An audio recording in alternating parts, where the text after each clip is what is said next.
Hail to the Redskins. No, absolutely not. Hail Absolutely not. How do I mute you? Let me victory. mute. Braves on the Duval. warpath. Fight for old DC.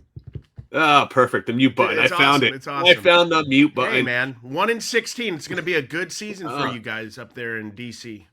So, Tim, what do you think of the Commanders this weekend? Ladies and gentlemen, welcome back to the greatest sports card content on the planet, in the universe, Yeah, allegedly. and that's us being modest. Yeah, We're being that's modest just- here. We're humbling ourselves a little bit here. But yeah, episode number 35. I'm joined by Rod, a.k.a. Punchy. Rod, And, he's trying to get in EQLs during the pre-podcast. This we guy's should just addicted. call you EQL cards. Yes. Exactly. Punchy EQL. That's your like your CIA name. I've been watching a lot of CIA stuff. Big shout out to Cary from American Arbitrage Cards. And I'm the third wheel here.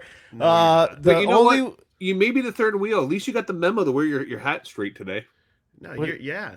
Oh, yeah. We're all doing wait, no. I'm the only one that's keeping it. Oh, man, you're a smart one. Keeping it old That 3 school. degrees are kicking in right there, buddy. You didn't get the memo.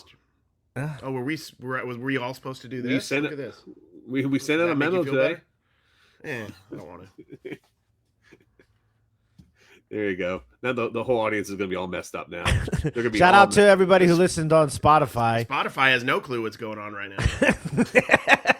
The Spotifyers, I'm like, the Spotifyers is the best like temperature to gauge the world's feelings of Tim from Over the Years Sports. Yeah. Oh, Yeah. You want to see how they gauge you and how 'Cause they feel half about of you over there? Because 50% of them hate my guts. Yes. And 50% of them love me, right? I don't think they hate your guts. They hate your intro. That's You the as, biggest as thing. yeah, Because like here's the you've thing, said like, yourself, you're the turnbuckle of the podcast. Sometimes Yes. the heel Turnbuckle. turnbuckle. He's Well, slowly he turning calls into it the heel, the turnbuckle bad guy. No one calls it the damn turnbuckle. The turnbuckle is what Tim you throw does, someone into. and I like You it. climb up the turnbuckle to jump up the top rope. Like, Did you ever do no. that, or did your guys knees see- go out? How come when I send you guys stuff in the group chat, you guys never respond to what I send you? Did you guys see the conversation that I had with the guy on eBay who sent me the Yes. offer on the Nolan McLean card? Yeah, he's a reseller. He said, Yeah. I did said, read it. I forgot to. I have the Nolan McLean card, first Bowman Refractor, which is a very hot card right now, which I would sell for $20, but I noticed it has a little dimple by the helmet, typical card manufacturer flaw. And so I have it listed for $16.79. He sent me an offer for $12.50. I sent him a counter offer for $14.99. He says, I can't. I'm a reseller like you. And I Just being said, honest. laugh out loud. Well, I don't know what to tell you then. And then he just replied with no. You could tell him It's no. people. I mean, I get it. Like we can't buy for anyone. Like we sell to the end user, being a reseller, and we're not trying to sell to middleman. I do sell to middleman sometimes, but it's going to be in bulk. But It's all about. I mean, it's the same thing when you go to a card show. Like I have a hard time typically buying in people's showcases because they are trying, I guess, to sell to the end user or sell to somebody who believes it's going to go up. Whereas like in the bargain boxes, there's more room because they're okay selling to middlemen sometimes because they're getting rid of excess stock or whatever. That's did you say easier. middleman or middle-aged man? We're definitely middle-aged men. That is. By the way, I rewatched last week's episode, and the metal scene is fantastic. No, It's bro. so good. It's so good, and people loved it in the comments section. No they one loved loved it. Absolutely not. Absolutely, it was a big hit. No, it was not. And I think you we know, doubled down on the intro. I think we I- doubled down. Maybe even just cut an episode short right after the intro. I might just. You should just make it I short, told or you myself just- I was gonna hold off on the trophies this week because I wanted everybody to kind of get a week or two to kind of digest the medals before I bring out because the trophies are gonna trophies are not as easy. They're displayed everywhere. You were like 1998. You were the rack leader. You had what is that? Yards after catch? No, that's yak leader. I feel myself getting more and more angry as more and more. Oh Tim yeah, talks that's about not his that's trophies. not a trophy. That's something. Participation trophy. Nope, That's what this that is 1992 Wheaton Wolverines 7-0, baby. The Wheaton Wolverines. You were really killing that 7-year-old league or whatever. Why is it look like an adult toy? Yeah, exactly. When I saw that, I'm like, that ain't a trophy, dude. That looks like some type of plug. Allegedly. Allegedly. What's this one? 1994 Big 8 Challenge, 75-pound runner-ups. Well, hold on a second. You literally just said, I'm not going to bring out the trophies this week. He's Blah, blah, bringing blah, out the blah. trophies. I have What's so this many one? trophies to carry. Dude, Well, this and is now the here he ones. is. These are going to be easy ones. This is a good one. Pony World 2, 1993 Wheaton Warriors. No one cares. This is a grown man with trophies from 1992 behind him.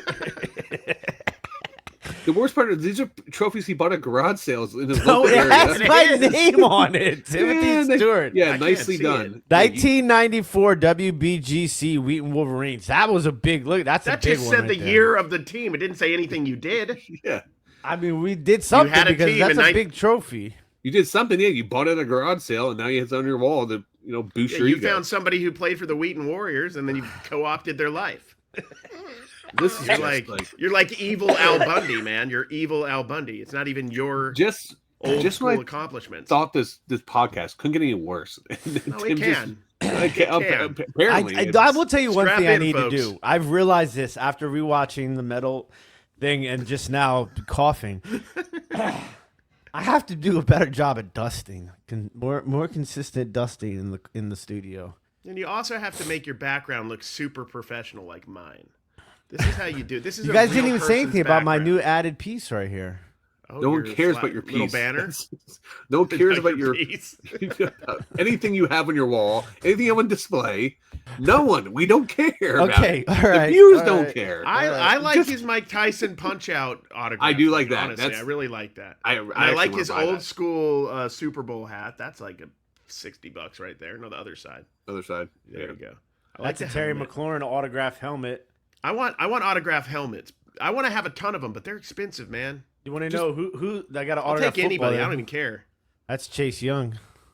Just buy them at garage Oh. sales like you normally do, like you did with the Bo Jackson one. Yeah, that didn't turn. That was a mini helmet. I want a full size one, and that one was very fake. I did Speaking keep of it, Bo though, Jackson, because guess what I I don't know what to saw do with it. in a bargain box at the card show this weekend? What'd you see the bargain box? Bo Jackson attacks. Oh yeah, Battle Arena. Battle Arena. Did you buy it? I did not. There was nothing. Because I don't. This is the problem I have, and this is a problem I have with college football cards right now too. Sometimes I'm just like, ooh, first Bowman auto, $2. Let me just buy it, right? And like, it's a little bit easier with baseball, right? From that aspect, buying first Bowman autos, like of guys who are, like within the last like 3 years of releases that aren't out of the league, right?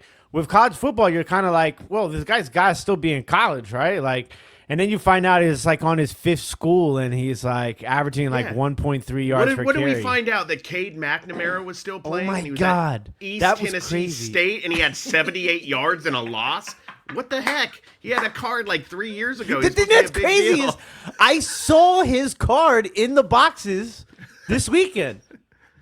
Well, you probably. And when you told me that, my mind was like, "Oh my God, should I have picked it up?"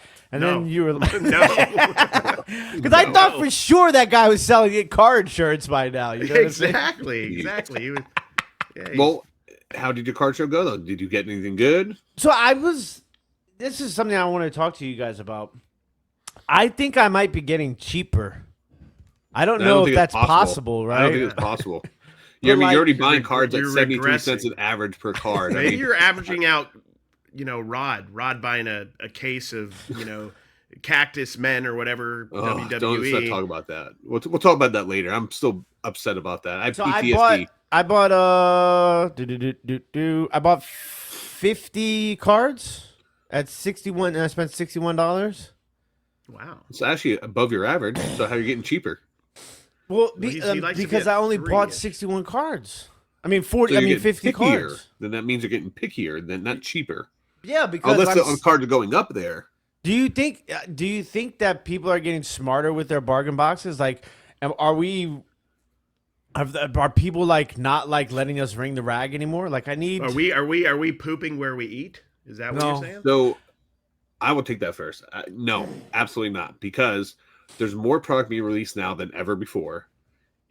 But I would say the issue is that a lot of the product coming out is a higher dollar, so maybe less stuff's going into the bargain boxes. Well, That could be potentially it. I find tons of bargain box stuff. Yeah, so do I. I can't like. There's now I'm starting to notice like a trend. So like I know when I'm digging through a retail bargain box, Yeah. right? And you're just like, what am I really going to buy out of a retail bargain box? So wait, let's stop there. So for the audience, why don't you tell them how you know it's a retail bargain box? 'Cause Yeah, I we think should this is a talk really- about the different types of bargain boxes Yeah. and which ones are our favorite. Because you're right, there is like a retail one. There's Yes. other types too. And I think that's a really good point to bring up, because there are little nuances and little things that can be If I exclusive find- cards that are exclusive If just I to retail. find more than one 2020, 2021 like green mosaic basketball card, I'm out. I'm out. Tap That's out. it. Next I box. can't do it. I can't do it. I'll tell you what's really funny though. I was looking through a box and it was well organized by sport. It was all dollar cards. I think it was like three. I found 3 cards in that box, and I only had a $20 bill. And the guy was like, "Damn, I don't got no change right now, right?" And so I was like, "All right, you know what? You guys saw you got a 10 and a 5 because I'm very observant. I'm always looking at everything." So I was like, I'll just get 2 more cards. So I went back into I didn't dig through the basketball row because it was. I asked him, I said, "You got any women's college?" And he's like, "I don't know, maybe." And I found the case hit, Big Kahuna, Aaliyah Boston in that row for $1. So like that's a $20 card. I mean, low end, obviously. Like I mean, it has sold for up to 50, but it's a $20 card right there. So like I ended up like because I went back and dug through that row, I ended up coming on top because I found that case hit in there. And then like I found another one where it was like, people have like these color coded stickers, and like this is weird with me because I'm very like photogenic memory, and like like I observant, like I just said. A lot of this is all the CIA stuff I've been watching, so I'm like. The people have like so much. the people have like 16 colors. I'm like, bro, can we just stick to like 3? Why do you have to have 16 different colors? Oh god! And then they had the little checklist on the side. Yeah, like, so like I'm red like is looking $1, like blue this, is- Yeah, looking this is back and forth. 175, and if you put a 175 with a 385, you're gonna get $7, which is more. So you got to pay more if you're combining them. So in my mind, I'm just like saying the colors in order from cheapest to expensive. I'm like yellow, red, orange, like while I'm looking through the cards, so I know like which ones to grab. And then I get to the ones that don't have price tags, and the guy's like, "Oh, those are just 50 cents." And I'm like, okay, here's a Griffin, first Bowman steel metal refractor to 100. That's a $20 card, and you have it for 50 cents. You don't even have a sticker on it. Like, what are we doing? But like, all the inserts from 2025 Topps Chrome are like $3-4. I'm like, what is going on here? Topps Chrome is an expensive product this year for baseball. It is, man. but look at the resale value on that stuff. I get It's it. crap. Maybe he's trying to Yeah, I recoup his dare you. investment. I dare you to find a Topps Chrome baseball card auto, allegedly, that isn't of a player who played one game last year and is now in AA somewhere for another team. Yeah. I mean, there's like a lot of just like the most random of random baseball players. I wouldn't be surprised if they threw in a couple like bat boys in there and we just didn't notice. I did find some on it though. Hold on. Dude, I found an on it. I love Tim, finding on it. you literally just told us your entire story. You didn't tell us why you think you're getting cheaper. Don't worry about at it. the Don't worry shows, about it. Or you I didn't love tell us it. about why you It's thought it was a meandering, retail and box. that's what it's about. Why was it a Yeah. retail value box? So answer those questions for us. What is the question? But why was it a retail box? How can you tell it's a retail box? Like if there's like Illusions football, Phoenix football, like just like piles of that stuff, and it's like no numbered cards, no autos, and Christmas sweater patches from Donruss, like all that sort of stuff. Do you know what one of my favorite tables is when like sometimes how like across the hall at a card show you can kind of spot the broccoli hair from afar, like just like the little like like it's like Justin Timberlake in the 90s, but it's not like bleached. That hair. Well, I don't live in Florida. That sounds like a Florida thing. No, that might be, yeah. And then like the mustache, if they got a mustache and a mullet and they're like 22, that's a good table because you go up and because they got all the case hits, right? They've got every downtown. They've got downtowns nobody wants. They got Ken Anderson downtowns, right? And but they got them. They got the finite Brett 101. Favre, New York Jet downtown. Exactly. But they also open, right? They're case breakers, so they just got all their stuff from their breaks just sitting there, and they just don't, they don't care about anything that's like under a certain amount. I love those tables because you can find deals on autos or like some sneaky case hit stuff that they may or may not know about. So that is like a breaker bargain box. You know what I'm saying? Where they just want to get rid of that stuff. Yeah. They don't care about it. Those are the ones that are good. Those people who are ripping cases for themselves. And the other thing is too is or for themselves, even better. Yeah, they just and it's totally cool, but they just probably don't care. And yeah, they're nice. I saw a lot of people like doing trades and deals with downtowns, and I'm just like, it's like 20 minutes. I've looked through like 3,000 cards, and you guys are still here like trying to like figure out $20 on an overrated. Yeah, they're spending an hour making a deal, downtown. So maybe the card will go up and they can make $20 in 3 months. I don't understand. And it's like thousands of dollars being. I don't understand the point of any of it. I understand pulling one and selling it. You could do well, but you probably opened $9,000 worth of product. So I did see somebody trade it downtown for the Elite Spellbound completed set of Jaden Daniels, and they were all numbered. The orange ones, I think. I think they're numbered to 6. Wait, which they have. There's an Argraph set. I know like Justin Herbert has one that's like numbered at 10. It was Argraph, and then I think the regular set that's numbered is like $6.99 or $7.99. Yeah, and they were orange, right? Yeah, I think so. Yeah, so different colors. He traded. I didn't see the whole trade, but I know he traded one downtown for a jumbo downtown and the completed Jaden Daniels spell out set, which was pretty dope. I want to do that. I'm not saying that's maybe value wise it may not be a good deal, but that sounds like the Spellbound like completed set is probably a lot harder to get or takes a lot longer than finding a random downtown. So yeah, and I mean the guy sounded like he was going to be displaying it for himself, like he was. A lot of people frame them now. They put them in frames and they put them up which is kind of cool because it spells the player's name. So I wonder what those are going for right now. Just the base. I know like last year's like base sets where some are going for like $20 to $40, like the just players that just were the regular base cards that weren't numbered. I don't think it's like a new thing. I think they've done similar things like spell out stuff in the 90s, but it's a great idea because they do the base set, then they do the pink parallel, the green parallel. I think it's cool. And they do numbered variations. So like if you're a player collector, it gives you a lot of opportunities. Like remember those old patches? Oh, these. Oh, dude, I actually sold a bunch. This. Yeah, but it didn't go through or whatever. But they need to make these again, even if they're they're not even worn. This the person who bought that, the purchase didn't go through? I guess it didn't go through, yeah. Did you message them? I got to rerun it. I don't know. I don't know what I did. You should message them. Big shout out. Find us on www.dibditcards.com if you guys aren't already over there. I don't think, though. So somebody has the Jaden Daniels Spellbound out of $7.99. Yeah. Listed for $199.99. Okay. Maybe it's the person that traded for it at the card show? No, because I think the ones I saw were orange. It might be a lower number one then. Maybe it's the number out of 10. Yeah, here we go. The orange one out of $199. Oh, $199, okay. Here's a question, Tim. If you could have any Jaden Daniels and not, I don't care if it's a score rookie, just based off how it looks. I don't care about value, just based off aesthetics. Like, what is the coolest looking Jaden rookie you can think of? Right now, the select ones look super sharp.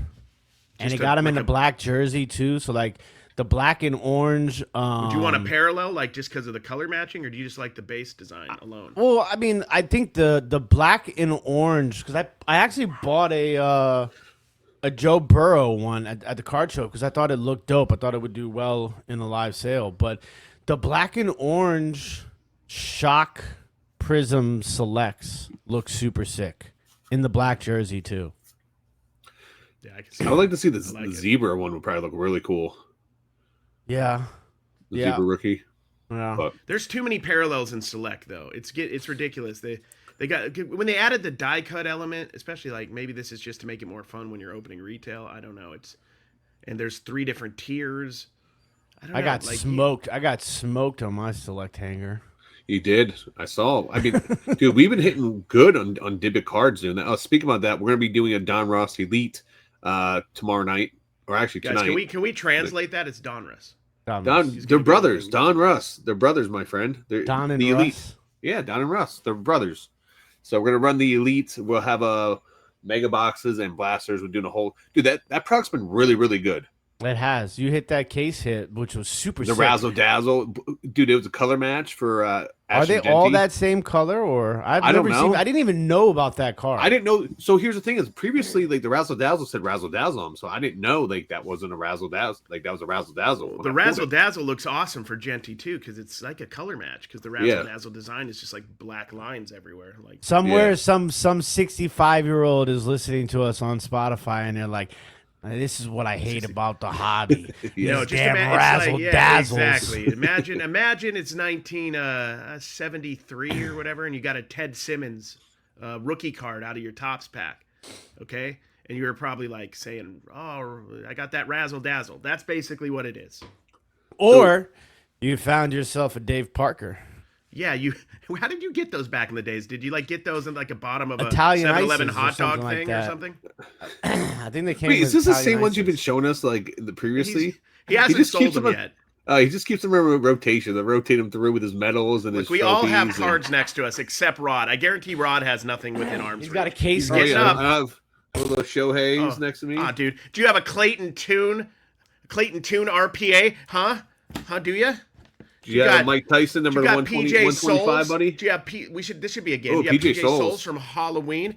You got Edward Furlong's autograph, huh? I bet you don't. Did you get so Cary, did you pick all those up this weekend at the card show or at the flea market? Flea market. I got like Kevin Bacon. I'll have that video out in the next maybe today or the next day. Would you pay for that stuff? Was it cheap? I paid $150. Did you pay up? Yeah, but it was interesting. I paid like probably 70 of comps on most of them, 70%, maybe 80 on some. But like I also got, when I went up to this table, and if you guys check out my video when it comes out soon or if it's out, he had all these, organized like by team rows. Is it stuff box? Is it someone that we purchased from in the past, or is it someone new? No, I don't believe so. so. Gotcha. And he's like, I open stuff and I just only want the Mets. I don't care about anything else. He only collects the Mets. So I'm going through and he's like, I'm like, how much is the cards in here? Because there's like numbered stuff. And he's all like a quarter or 50 cents. So like the first card I noticed was this Brody Brecht, who is, this is Panini Prospect Edition, but it's numbered to 10. Yeah. So that was good. And then I got a game used Aaron Judge jersey. You notice the back of that? Did you know he must have bought that out of a break or? No, or I put whatnot? that you put in that. the Oh, top gotcha. loader. Yeah, so it was actually like I don't even think it had a sleeve on it either. Oh, okay. It might have had a sleeve. So yeah, no, that's the flea market is like that though. You never know what you're gonna get. It's kind of like every time you're walking into a flea market, it's like your Forrest Gump. You never know what you're gonna get, right? Dude, flea market. Life is like a flea market bargain box. But you never know what you're gonna get. We can't trademark that. I ate at Bubba Gump Shrimp Company 2 weeks ago. My review, 3 out of 10. I was super excited. It wasn't great. Yeah. I wanted to share that, Rod. I know you want to move on, but no, I had FOMO this weekend because it was my sister's birthday, so we had to host people at my house, so I couldn't go to the flea market that you were at. So that's why you. I was the only one there, the most, the least likely to show up, and I was. Yeah, there. but then you hit 2 car shows after that too, didn't you? Yeah, cause I really didn't want to go to Villages, I went to Villages, which was right by the Browns Junk in the Trunk flea market. Because it's mostly vintage, it's the Villages. Yeah, they're selling they're cards. 55 and up. They're partying out there. Yeah, allegedly. So we went there, but Big Tom was there, our friend from Webster. So I stopped to go visit Big Tom and buy some cards from him. And then I went to Ultimate Bangers not podcast. They don't have a podcast yet, but I went to the Ultimate Bangers card show, which is weird when I show up to that because I am no bangers. And somebody shouted out no banger, so shout out to the person who just kind of whispered that loudly as I was heading to the bathroom. But did you guys do the 1, 2, 3? No, he just said no bangers on 3, and I'm like, yeah, dude, and I just kept walking. Oh, dude, a couple people like you have to turn around and put your hand in and get it on the GoPro. I was not 1, 2, 3. expecting it. Yeah, that is true. I didn't get that. So would you end up getting the card show? I got a Drew Aller rookie. Shout out to your Penn State Nittany Lions. Yep. I still don't know what a Nittany Lion is, by the way. I did see a bear this weekend, a little baby bear on the road. Oh yeah, Just as I was driving to the flea market. There's bears in Florida, apparently. yeah. I've There's seen bears a Better few. out watch out for the alligators. Yeah, I was worried about alligators. Haven't seen one. I've seen 2 bears so far. Well, Ooh, have I you seen will a Florida tell you- panther yet?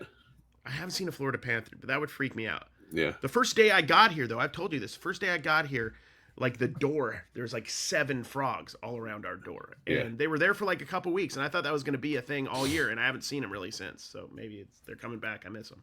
They're in the sewer with the turtles. Yeah, Listen, that's why I don't will put any kind of chemicals in the sewer because they could get mutated. Yeah, you got to be careful with that. The last thing we need is Teenage Mutant Ninja Turtles. I mean, Yeah, frogs. They're good though. They help. There are mutant frogs though. Weren't there like Battletoads. Battletoads, bro. And Yeah, then I heard. they also yeah, had you call. frogs and Ninja Turtles as well. Yeah, I if you did call the really pawn well, shop though. in Las Vegas, Gold and Silver Pawn Shop. They love it if you ask them for Battletoads. By the way, I did really good at the card shop though on Wednesday. That was really good. That made up for the lack of cards at the card show that I picked up. But I'm telling you, man, that they had some Battle Jackson arena The Battle Jackson boxes Arena cards. there. I was thinking about buying some. Also, some PWHL. The new stuff is out too. I'm I was surprised thinking you didn't about- buy that. Well, I'm not. Somebody's calling me from nice California right now. It's a trick. Not Don't answering that. answer. Nope. How much was the women's hockey? I think it was $100. Oh, okay. That makes more sense why you didn't buy it then. Yeah. Was it a hobby box? Hobby box. Yeah. Oh, okay. I thought they're gonna have like blasters, or do they even do blasters? They are Yeah. blasters out, but you can only get them from some weird site. I just saw it on the Twitter literally What's like it? 20 Guys, minutes ago. put down in the comments below how many boxes of that, without any knowledge, would Rod have bought. No. Oh, I'm clue kinda who worried any of the to players bring- are. if How you many guys- cases would Rod have bought? If you guys come up for Chantilly, I'm kind of worried about how you, because like we're gonna have to be like to remind you guys, like we're going to the card show for the next couple of days, so make sure you guys, we can always do a live when we get home from the card shop, but just let's be careful buying the 86 Flea wax, okay? Oh yeah, Yeah, He's coming I have back. enough of He's that, coming don't back worry. with 3 cases of 88 Donruss, and he's going to be talking to us about, no, if I PSA 10 a Roberto Alomar, I'm going to make $17,000. No, It's got Greg Jeffries rookie in it. Trust me. no. Man, speaking of boxes, let me tell you, the EQL, for those who don't know, for Tops, when they do like a big release and stuff like that, you have to get in a drawing. So you have 1 hour to enter this drawing. So I'm literally like 0 for 20. And then 2 weeks ago, I hit the WWE Cactus Jack, which is the Travis Scott release. And I was super pumped because they did a release at Fanatics Fest for $400. They were selling for like $1,000 a box. They did release at WrestleMania this year. They were $400. They were selling like $800 a box. And then when these came out, they were $399 on pre-sale and then $449 on release day. And I got 5 of those, super pumped. And let me tell you, the market has just tanked on those. So the one I win has just been down the tubes. And what I can't believe, though, is Topps has released this product, a hobby box, at $450 with no guaranteed autographs. Like, dude, you get guaranteed autographs at 2 autographs in like Bowman, which is a Bowman hobby box for college. $150? You get guarantees in like Tops. Guaranteed Tops and Marvel, Disney, like all these, everything else you get guaranteed autos. Why was just one product they decided not to have guaranteed autos? I don't understand it. Well, listen, some people say because it's fake. Yeah, it's not even a sport. Yeah. I mean, Listen, maybe it's a sport if hold you on, think hold on. Tarleton State football is a sport too. Hold I on. mean, maybe then First it's off, a sport. Marvel's not real, but you get autographs in those boxes. I don't know. Disney's I think not real. Star Wolverine's Wars is probably not a little real. bit more Number one. realer than Cactus Jack. Number one, respectfully, since you can't punch me from where you're at, take that back because that was rude. That is Marvel is real. Gambit is my best friend and has been since 1992. Listen, You're gonna play Gambit, right? Me? Yeah, I want to play Gambit. that's what I'm saying. You would probably be a good Gambit. I should. How do I apply? I mean, I'm sure they have like. You live in Florida, don't they have like acting like? Oh, we were tryouts at and we were at stuff? Halloween Horror Nights last night, and all the people are like doing the scare zones, and I'm like, dude, that's got to be like because I used to do theater. I'm like, that's got to be like the kids who are still trying to make it in theater, like they're like in college now, and they're like, until I get into Marvel, I'm just gonna do Universal So Studios shows. it's You know what I mean? funny that It's you kinda say that because I actually know a bunch of people that work for Disney and like Universal Studios, and It would be fun. a lot of those are inspiring to be actors and stuff like Oh, that, yeah. and try to work really through How it. much did fun. they get I've been paid for around that? enough actors. I feel the Not a actor lot. energy. Trust me. So, but they truly enjoy what they're doing, and they work for Disney. They get great benefits and everything else. But That's good. Yeah. Do they I get think like I would pins? work. I think I Yes, could they do do. Gaston because I think I'd be a quick and easy Gaston because I don't need to like put on any of Who's the padding for the Gaston? muscle. The hot French one. The I guy wouldn't with need the any muscles? padding. I just From basically what? put on a shirt. Sometimes they think No, I'm Gaston no, when I no. just What is walk the in. hot? What is Gaston? Dude, he's He- from he- Beauty and the Beast, bro. Oh, He's the guy with the ponytail. Tim knows nothing about pop culture, Imagine which is a card show I can't guy with a believe pony. like Imagine a card show guy with a ponytail, and then think the exact opposite of that, right? And that's Gaston. So like this guy's buff and ripped, and he's got baguettes all the time and stuff. I don't know what they do in France. I'm not a big French bread guy. Don't like I love it. bread, dude. I love bread, but and not cheese. French bread. It's too hard. It cuts the roof of my mouth. I like don't- Cuban Put it in bread? What's that? you like Cuban bread. What's Cuban bread? You never had like a Cuban sandwich? Like a porchetta? No, Not a porchetta. What do It's they call Italian, that? dude. That like square bread? Forchetta. we're not even in the same Talking about world the right stuff they now. put all that tomato on. No, let's go down Mozzarella, this road. tomato, we don't need and to talk basil? about, No, we've talked that's enough not. about cards. That's all right, we time. get a No, question listen. on Okay, Spotify. Hold okay. on. Tops Cactus Jack, real fast. Yeah. Tops dropped the ball on this. Okay, 100%. the reason why, but what is the main reason why they dropped the ball on this? What's the Do they main reason expect why? people to be hyped up because it says Cactus Jack on it? Because honestly? they teamed up it's with, done so with well on Travis Fanatics? Scott. Wrong. Then what is it? They dropped the ball on this because this is the second release of it. It's not the second release. Second release of the actual product. This is the first release. No, because didn't they have it released first for people who went to SummerSlam? No, it was a special little box. Yep. But what was it? It was 2 packs of Cactus Jack cards inside there. This is the first time they ever released hobby boxes. But those cards are different than these cards, are they not? Yes. Yeah. That's why those cards have crazy value, and they thought that if they were to release it on a bigger scale and put it on hobby boxes, you're that saying- it would okay. have the same effect. In reality, it had the complete opposite effect. Now those cards that are on the market that were from the SummerSlam, right? No, WrestleMania. And WrestleMania, and Fanatic Fest. those cards are going up in value, while everything else that they've put out, Cactus Jack in the hobby boxes and stuff, is going down in value. Let me see. Let me look. Let me see what they're selling for. Because did they do? Yeah, Cactus Jack boxes, man. Jeez, good lord, these things are. They also did a Cactus Jack baseball box too at Fanatics Fest this year. Did you know that? Yeah, but if they did a $400 Cactus Jack baseball box right now, like just put it out hobby, and they offered no guarantee autos, it would probably suffer the same fate as a box. I mean, if you're opening a box and you're getting a number to 25 Chris Bryant maybe, and that's it, and then a couple other random numbered cards, that's going to be a tough sell, isn't it? I mean, you got the Heartbreak Kid, which was really appropriate for the boxes you open. What is that You got a card number- valued at? Like 100. There's no comp on that one, but like similar comps are like between 1 and 100 and 125 bucks or something.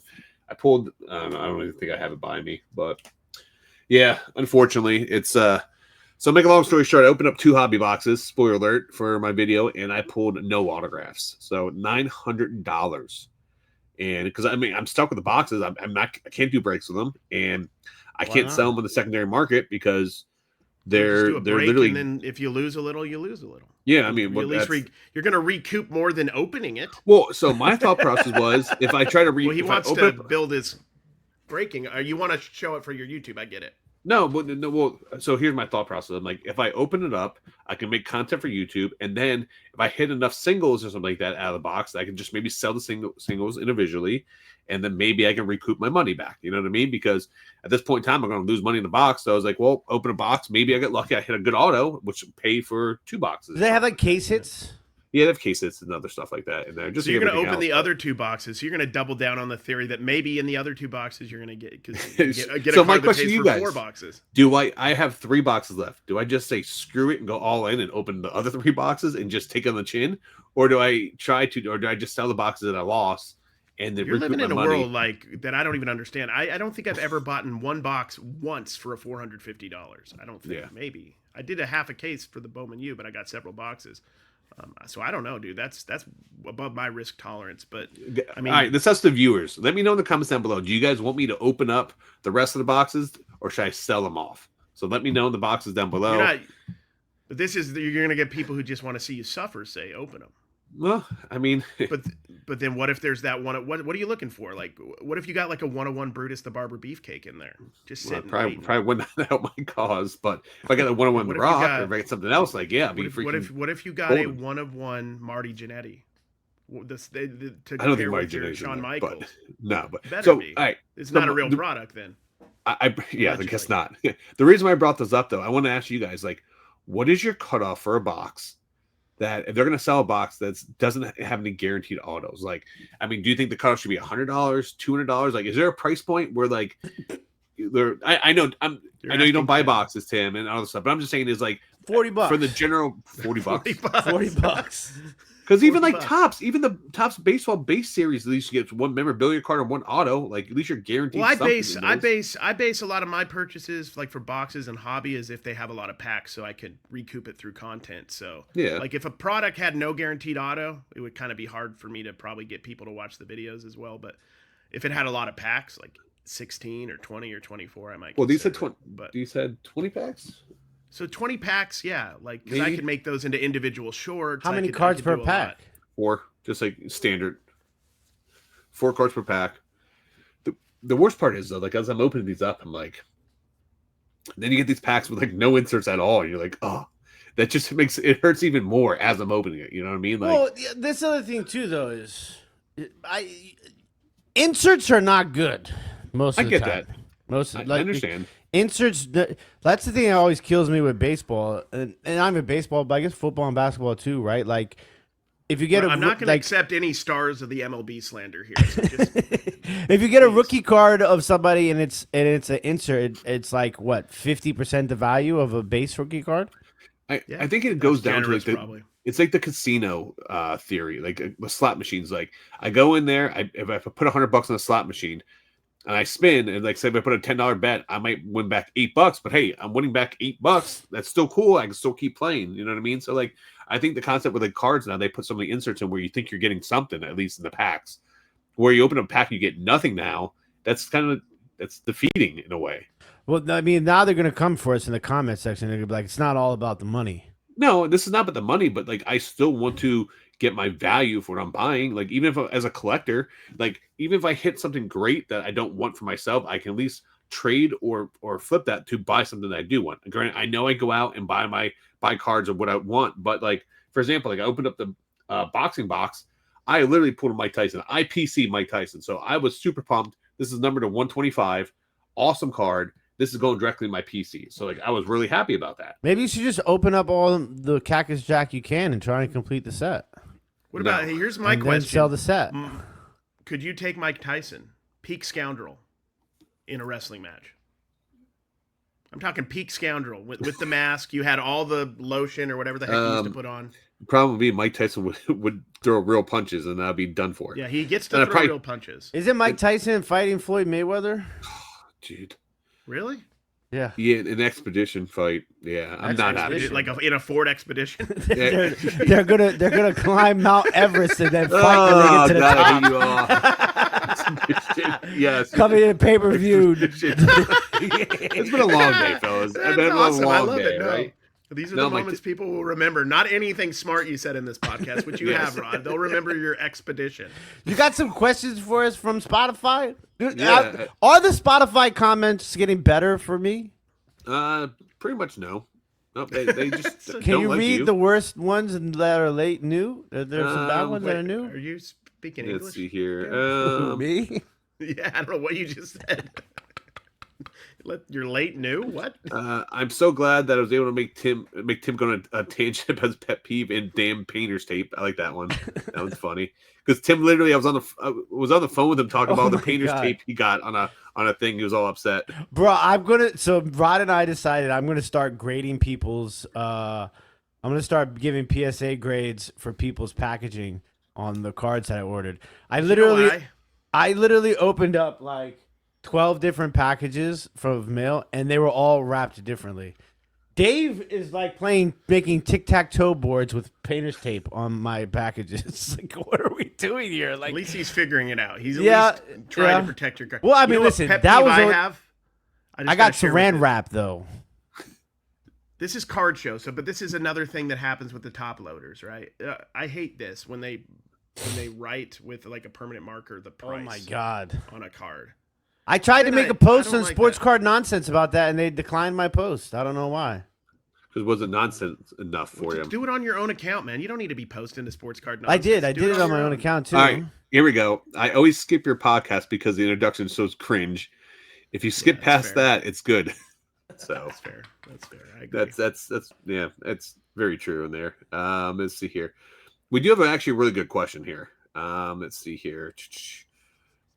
Where was it? While you find the question, don't forget to head on over to www.dibditcards.com, America's favorite place to buy, sell, and talk cards.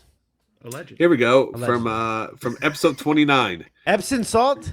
Episode 29. Are they going to sponsor us? The intro gets worse. I skip your podcast so many times at the beginning because of the intro, and finally one day I listened and it's actually good. I'm sure there's others like me that never listened to it all the way through. Episode 30. The intro gets even worse. No, I love it because people don't understand the purpose of the intro. It's to filter out the people who don't want to hear about no bangers. It's like if you're a casual, we got to know if you really want to hear about bargain box and no banger talk and whatever the heck Rod's buying, which has nothing to do with anything. You got to get through that. It's a sifter. All right, so we do have a question from Neon Penguin. So I'm a new person getting into sports card reselling, and I'm looking to increase my knowledge. Your podcast is great, but is it possible to find folks in my local area to learn from as well, like mentors? Ways to say, or are there ways to ask new person a question like, what sets cards apart from grading? Why does eBay show comps of junk wax, but it never seems to sell? Is it the black diamonds of sports cards? So if you guys don't know, like if you guys go on eBay, you'll see Disney Black Diamond VHS. They have a crazy pricing, but they're all fake. So she's asking is, why do you always see comps for that at junk wax on eBay, but you probably don't see it move at sports card shows or local shops, which is a good question actually. Well, there's you have to keep your eye out for the 13 error Donruss Ken Griffey Jr. That's worth like $90,000. But I mean, you get one of those reverse negative Juan Gonzalez rookie cards. Oh my gosh! Yeah. Guess who's getting a new Ford Expedition? Whoever finds that, allegedly. It's pretty much the same concept with the junk wax stuff on eBay. It's just a lot of money laundering and stuff like that. And no, it's not money laundering. No, you still have to have a paper trailer with laundering money. So then what is it? Junk wax. People actually like to buy junk wax. No, Rod. I think you're mistaking what she's talking about. Not like a box, right? No. Like Black Diamond VHSs sales are money laundering. Oh, you're saying like the crazy, but there's not really crazy junk wax cards on there. All the time. The 13 error Ken Griffey Jr.'s, the Barry Bonds rookies that are like $90,000. Okay. I gotcha. Yeah. Gotcha. No, listen, the junk wax era stuff is there's zero value in that stuff. It's just if you are new, Neon Penguin, if you are new to sports cards, stay away from junk wax era cards. That's like to me, that's like a doctorate level course of sports cards, like because then you can start diving in, because there are cards from the junk wax era in baseball and every sport that have value. You find an elite series, 1992 or 3, like Cecil Fielder numbered to 10,000. That's a $30, $40 card. You grade it, could be worth more. So if you're looking for mentors, sorry I interrupted you, Tim. No, it's fine. If you're looking for mentors and stuff, I will tell you, like, find a local card shop that you're comfortable with. Hang out there if they have bargain boxes. Sit there, look through the bargain boxes. and talk to people. Talk to the people sitting next to you. Talk to the owner. I'm at K&T all the time, and we're talking like sports cards. We're talking what's happening in the business right now. I learned from Mike at K&T that like it's valuable to get like PSA 1 and PSA 2 cards sometimes, because he's trying to do what would they call it, like a rainbow of PSA of Jose Canseco. So he's like trying to grade a PSA 1 because he wants it to have every number, which I didn't There even are know people was a that do thing. collect, the PSA 1 through 10. Let me know what card he's looking for. I have an entire binder of Jose Canseco cards here. Yeah, he's looking for the rookie. I know for sure. Like, Well, I mean, like I got all that stuff over here. Yeah, But I so mean, you might be interested. There is some value in junk wax, but it's more or less like nostalgic factor, like stuff that you grew up collecting as a kid, your favorite players. Like Bo Jackson, Ken Griffey Jr. actually sell pretty well during my live shows, Exactly. and there's stuff in there. And like, especially if you find like cool looking ones, like the cartoony ones, Yeah, or like the iconic, if you get the Bo Breaker where he's breaking the bat on his knee. Also, to double down on what Cary was saying is, if you have the opportunity to go to card shows, because a lot of times talking to other people at bargain boxes is like the best conversation you can have. And then if you find good dealers, like you build up that relationship with them, you can bounce questions off of them. Like when we were at the SoCo Expo, I had a lot of questions as somebody who's a novice when it comes to soccer cards. And 99.9% of the dealers there are more than willing to talk through soccer stuff with you. And they're the experts at that show. I mean, exactly. They really are like the nationwide experts. Yeah, and so like it's a really good opportunity to find people to kind of like, help. Like I have a lot of people that come up to me, and this is not a brag, this is a serious answer. I have a lot of people that come up to me at card shows now. And ask for your medals? No. Can I see your medals? They say like, I watch your videos and like now I'm buying baseball cards in bargain boxes, right? Or like, like they have a different view on how to attack card shows and stuff like that. And I think that, like what we do as far as content goes is that's kind of what we're putting that sort of energy out into the card universe. Whereas like, you can watch other card content for like entertainment, right? And there's nothing wrong with that. But like, we're kind of giving you like a different angle to kind of approach things. And like, that's why I always try to like incorporate things that I'm learning too in videos, especially in this podcast, because it's a lot easier for people to grasp information if they're learning it as you're learning it, as opposed to me not necessarily trying to tell you what to do. Like I'm literally showing you me learning. So like you're learning as I'm learning at the same time, and it's a little bit easier for people to digest that information. Yeah, I think also too is going on YouTube. YouTube is a knowledge. I mean, you have a library at your fingertips. So I learned a lot about different sets going through and just watching videos and watching other people, and you'll find who you like, who you don't like. And like Tim said, you're gonna take little pieces of like maybe what I do, what Tim does, what Cary does, and then use that for yourself. Also too, if you Google like an upcoming set and you say like Score football just came out recently, Score 2025, you Google Score 2025 football checklist, go on there and you take a look at the checklist. You can find all the different rookies. You can find out what comes in the hobby box, what comes in retail boxes. You can find out like all the different inserts. It's a good way to start learning about the product, especially when you go to card shows. You're going to start seeing those in dollar bins and value boxes. And it's a good way to just have an understanding. Oh, that's a case hit. I didn't know it was a case hit. Well, if I looked at the checklist, it'll say in the checklist, hey, this is a case hit. So it just gives you kind of different things to look out for. She did put also too at the very end, she goes, why does my LCS not have boxes and boxes of dollar cards to flip through?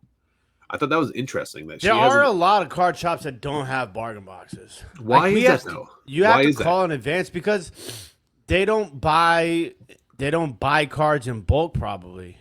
They're not breaking. There are a lot of different like I did a recent video at Grand Slam Collectible or the card shop in Murfreesboro, Tennessee, and they had some bargain boxes. Not the best I've ever been to bargain box wise, but their wax wall and their vintage wax was one of the coolest things I've ever seen, like ever at a card shop. So like different card shops have different strengths, different emphasis.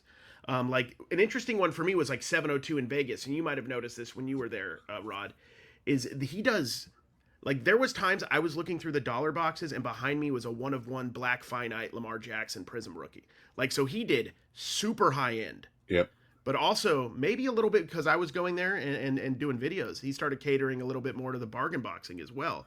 So They there's had a lot of every bargain shop's boxes. different. Yeah. And there's shops here in my area. I mean, there's a lot of shops around here that like I don't really go to because they don't cater to the bargain boxes as well, which is totally fine. That's not their business model. And then I go to the one that kind of caters to what I'm looking for. So I would also say though, don't be afraid to ask, because a lot of times they have boxes behind the counter or in the back room and stuff like that that they just haven't gone through. So I always, when I go to a card shop and I go through bargain boxes, I always ask them, like, I walk up front and say, hey, by any chance, do you guys have any bargain boxes you guys haven't put out yet? Like, oh yeah, we actually have 2 over here. We're waiting to just put out. You can look through them though. We're not going to put it out yet. And man, like at card shows too, I do all the time, because especially at card show, like we're at the National, you have very limited space. You know what I mean? And that one table, all 3 were at, like they had boxes stacked 4 or 5 high. So I asked the guy, hey, do you have any stuff you haven't put out yet? And he started pulling out boxes on the bottom and hand to me that he just hasn't, that no one else saw. So that's always, don't be afraid to ask. That's the biggest thing, man.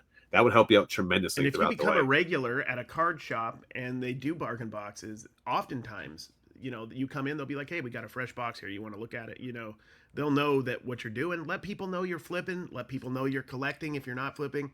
Let people know what you're doing, because they'll work with you, because ultimately a card show vendors are there to make money. So if they can make money selling in bulk or giving you deals, if it makes sense to them, they'll do it.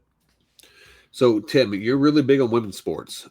And if you've seen the news this past week, Caitlin Clark is going to be out for the rest of the year. How do you think that's going to impact, you know, WNBA, women's sports going forward? Because if you look at the viewership for all, like anytime she had a game, it was almost double any other game in the WNBA. There, that's kind of fallen. That's kind of fallen under the category of myth at this point now, though. Like that's literally what the stats were last year for all of her games going into the season. Year. Yeah, but going into this season too, they were in the very How beginning. many games has Caitlin Clark played in the WNBA this year? This year, though, like 11 or 15 or something like that. Wasn't what did the WNBA do this year with a month left in their season? I don't know. Broke their attendance record. Okay. So, like, people are coming to the games now, and it's not just because of Caitlin Clark. Listen, Caitlin Clark is a fantastic basketball player. Don't get me wrong. Yeah. Right? But I think the Caitlin Clark effect doesn't exist anymore, in my honest opinion. I think it when I say that, it's not an ongoing effect. I think the initial effect is still here, and I think that that's what has a lot of people interested in the hobby. But I think people now are starting to realize that there are so many good, talented women athletes, not just in basketball, let's like for the broader picture here, but in just we'll narrow that down to basketball. Like, if you really want to talk about it, she's probably not a top 10 player in the WNBA right now. And I don't think it's even close. And I think that, like, if you really look at the numbers, I mean, Angel Reese is pretty much Caitlin Clark number wise, you know what I'm saying? But like, Paige is the best player to me, in my opinion. Paige is the best player in the WNBA. Now, there's still, I mean, Asia Wilson, you know, Agumbawale, and a couple of other people who are having really good years. But when I watch Paige play basketball, she's so good. Like, her handles are so nasty, and her shot and everything. And like, she's gonna be like, when Juju gets to the league, and it's Juju and Paige and Haddock, like all this next wave of players, Caitlin Clark's going to be like an afterthought, right? Like, Caitlin Clark's going to have to come back with a like vengeance, right? Like Steph Curry, like she's going to have to reenact like her best moments on a nightly basis in order for her cards to come back to anywhere remotely close to the peak value of Caitlin Clark cards are. So all the people who said I shouldn't have sold my Caitlin Clark were wrong. Yes. I think people probably are saying that. I think I saw that somewhere. I don't know if it was in a Dibdit Cards chat or something. They were like, I bet Cary. Oh, no, it was a comment on the last episode. I bet Cary is glad he sold his 101 card. Here's the thing, man. Like, there's I'm not a holder of cards. If there's a profit to be made, and let's say there's a pretty big profit for me on that particular card based on what I spent on it, but like, Yeah, I don't know. You never know nobody, and that's the thing I talk about all the time, and it's annoying. I probably say it a lot, but nobody knows the future of any sports card. I don't care what trends are. All they are educated guesses, and sometimes they have a lot of stuff behind them, which maybe make them slightly more educated, but they're still ultimately guesses. And we don't know what's going to happen to a player. And Caitlin Clark, I mean, she had a run as far as cards go, and we'll see if she continues. Maybe she will. Nobody knows. I mean, Tim, I agree with you. I don't think Caitlin Clark's the best player, and I think Paige Becker and Paige and oh my God, I'm drawing a blank right now. That's all the players he knows. Angel Reese and stuff like that. Like they're good, but they're not going to hold the card market like Caitlin did. You know what I mean? Like there's no you sit there and tell me that if it was just Angel the 40-foot 3-point effect. It's the. But I'm just saying, effect. like, you sit here and tell me that they're going to be able to put a box out for $30,000 and have it drop down as a Dutch auction and start selling for $10, $8, $6,000 just for. But isn't that a prime example of the lackluster effect of Caitlin Clark now? What is a prime They example? thought that those boxes were going to sell for $10,000, and they sold did. for what, $2,200? No, yeah, but would they have sold for the bottom $8,000 last the bottom year? hit like $4,000 or something like that. But then they started selling the secondary market. They were selling for between like 8 and 12 then. So they did go back what up. do they look up what they're selling for now though? DK Card World has them right now for 10.5. Yeah, nobody's buying that. Side note: how much is a Mercury box right now? That's a good I'm question. curious. I Yeah. really want to know, like, what a unlicensed Victor Wembanyama only set box, because weren't people saying that was like an investment allegedly? Yep. Well, and they were opening them up on airplanes. Oh yeah. The last Very relatable there, by the way. Very relatable. The last Rookie Royale once sold for $8,000. One sold for $7,000. Well, we're talking about the Caitlin Clark one, right? Caitlin Clark. One sold for $8,700. What are the dates on that? 8,700 was the 30th. September 6th sold for $7,000, and on September 7th sold for $8,000. People are probably like, I got to get these out before people realize that Caitlin Clark is not a thing anymore. Yeah. Tops Mercury, is that what I was looking up? Yeah. Right. What were they selling for? Like they were 10 selling grand, right? retail for $8,000 a box. And last one sold for $83.99, $78.95, $10.5 in June. Yeah, so I guess there's just Maybe. idiots out there that you just never going to be able to, like, some stuff is going to be idiot proof. Except for Cactus Jack. Yeah. No. WWE, Tops, Chrome. Listen, it's definitely not rod proof. Yeah, no, me and Tim are sitting on zero money out and no boxes, and we're doing pretty good. And you have zero money coming in, but Yeah. so Hey, don't focus on the details, buddy. come on, Rod. Dude. Yeah, we have money coming in. Way to you piss have on money our coming flower in. pot. I know. Rod's the only guy that spends $2,000 and brags about the $1,000 coming back. I'm like, you're still out $1,000, bro. You are in that downtown. You got that downtown method stuck in your head right now. It's funny. Speak about downtowns, man. Did you guys see? I sent you guys a little screenshot. Tag Grading came out and said that they, as of like now, they are no longer going to be grading downtowns because apparently, after they put it in the case, they've been noticing it gets foggy, like I guess the design gets like foggy on it, and they're remember back in the day, like in the late Topps 90s, Chrome. Topps Chrome, they start turning green. They Yeah. said it's like the similar effect. That's what's starting to happen to some of these Listen, downtowns. newsflash. These case hits that all you people are going crazy for aren't actually case hits, and they're kind of shitty looking cards. Here's and your quality. tagline. Are case hits dying? Is this the beginning of the death of case hits? Because I've been saying it for the longest time. No, but like that's the start, right? But what about when Panini loses their licenses here soon, and then all you're looking for is home field advantage, Topps Chrome basketball. You already know that's a case hit, right? And they look great. I love what home field advantage looks like. But you're getting $20 on some of those. So do you think Topps is going to like dig down deep and create their own case hits now, and that's going to be like the I new have fad? case hits. I still don't understand why Why don't case hits in baseball have the same value in case hits in football and basketball? That is the mystery for me. I cannot figure it out. And you want to know why? I think it is. It's all because of stupid YouTube influencers and Instagram influencers. They've created this facade that downtowns and kabooms are the best cards in the world, when in fact they're not. And it's gotten so deep that people can't get their heads out of it. What about color black? What's that? They say that if you tell somebody a lie enough times, that it becomes the truth. Like, that's what's happened with kabooms in downtowns. Like, they're not even that rare.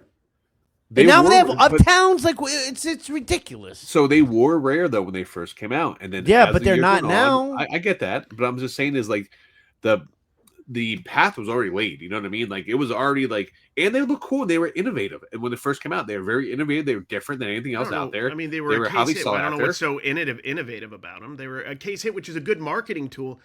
And the thing, it's true. Like, a number to 25 card is going to be, or, like an orange from Topps Chrome or something, is going to be rarer than a case hit, right? Case hits are in every case. How many cases are produced? I mean, what's a print run of a downtown? I'm sure somebody's done a video on it. It's got to be 1,000. I don't know. I'm probably more than that's that. speculation. I think. Well, yeah, they're more than that though. But and it's the other thing too. So if tagline for the video, if case hits are dying, right? What's next? What's the next death if case hits are dying? But I mean, are case hits going to die, or are case hits going to have a resurgence now with Topps creating all new case hits? No, case hits are dying. This is a tagline because nobody cares about the resurgence. They only care about No, I understand that, but I'm saying is I'm asking you a question. I'm asking you a question though. People only care about death. Yeah, before I answer that question, what's the next death? What's the domino effect of the death of the case hit? I'm hoping it's napkin. I'm hoping it's non from anything in specific. No, jersey the next cards. death is repacks. No, repacks. It's not going to be a death, bro. If case hits are dying, repacks are next. Bro, so many people get paid out along the way during a repack. That's the problem. You don't understand. That's why they're not going to die. Okay. So you can go to a card show. You can buy cards. You can literally flip that to. Can you though? Because we tried. No, I'm saying that nobody wanted to buy our cards. If you had those cards, you would flip it and make money. That dealer's going to flip it to the actual company that's doing the repacks. They're going to make money. The company is going to sell that repack to a customer. They're going to buy it. They're going to sell that card back because majority of the time, maybe not the hit they want. They're going to sell it back to the repacker. Repackers going to make money on top of that. Everyone's making money along the way. That repacks aren't going to die. I hate to tell you that, man. I listen. If case hits are dying, then repacks are dying because nobody's buying repacks for stuff for repacks unless they're case hits. No, dude, you could put Jordan cards in there. Can you put Tom Brady rookie cards graded, numbered in there? Yeah, you could. Yeah, but are they? No, are they putting in David Wright's numbered to 5 autos in there? No, no one's David Wright's. All right, so they're putting downtowns and kabooms in there. Now, what if this is also happening with PSA? But PSA and BGS and SEC aren't. Well, nobody's grading a downtown SEC, I guess, unfortunately. But what if the same thing is happening with PSA and BGS and nobody's saying anything? What do you mean? What's the same thing? The fading of the cards. Oh, gotcha. Yeah, I don't know. That's a good thing. I mean, that's a good question to ask. I don't know the answer to that. This is the first I ever saw it. I was shocked when I saw that. So now, what if people? Do you know what the pop count is? Probably on a Jaden Daniels downtown right now. That's a good PSA. Well, which one? Is there multiple ones? Downtown. Yeah, there's multiple downtowns, man. But so here's my thing though, because Tag uses an AI technology. Isn't it because their AI technology is making it fade? Maybe that's what my question is. Oh, see, I completely ruined this whole segment. Sorry, guys. No, but like, is it because the way that they do it can cause that? I don't know. Like that's. But I think that's what it was. I think we just completely fabricated an entire story about downtowns. No, but I mean that's an issue. Then that means their sense of delight or their sensitive to something else. Let's all say allegedly. Allegedly. Yeah. But no, Tim. Going back to your question, do you think that the problem with baseball case hits is because that you have so many players in the minors and people going up and down. No, like compared the to like, problem football with and case basketball. hits with baseball is there's not enough powerhouse influencers influencing the market about case hits. That's it. Is it okay? So let me rephrase that question. Is it because Topps never came out with something like super interesting? Because I No. mean, if you Dude, if the you think home field about their advantages look amazing. The ultra yeah, but they're a rip off of downtowns. It's a rip off yeah, of but they downtown. still look good. I get it. I'm They not look- disagreeing with you. Why am I getting all Arguably these better random than phone calls? downtowns Somebody's where the calling me dudes have from like Rancho 7 fingers or whatever's Cucamonga. going on with downtowns. No, I mean the AI downtowns. I get that too, but I don't know. I just find it interesting. Like, let us know down in the comments down below. Why aren't baseball case hits more popular? Like, I want to hear from the audience, like what they think. Why? Why is No, that? but also it's hard to judge Topps fully, but there is case hits for basketball and football in Topps. They're unlicensed, so we can't fully judge them yet. But when they get the licensed football, especially, whatever the case hit is, we'll know pretty soon if case hits are going to stay alive or not based on that. So Because Quick, or quick everybody's search going to go here. after. Sorry. Quick search here. How many graded downtowns out of 2024 Donruss do you think there are in PSA population? probably 10,000 plus. 15,000. 24,829. Yeah, I mean, it makes sense. So I mean, like for when we were doing breaks, like the Kansas City Chiefs or the Cowboys had like 5 or 6 just for those teams. Like they had the dual ones, they had the regular downtowns. Like there But was a isn't that mixture. like the of perfect situation for card manufacturers to have those many out there and like people, you know what I mean? They're obtainable, I guess. Like you can get them and they're popular. It fuels their product, right? Because they're out there. Absolutely. I've like, yet to pull a Kaboom or a Downtown or anything out of a pack, but I've pulled home field advantages, I think, several times out of Topps. I have never pulled a downtown or a Kaboom, and that's even like during my breaks, like which I is pulled frustrating.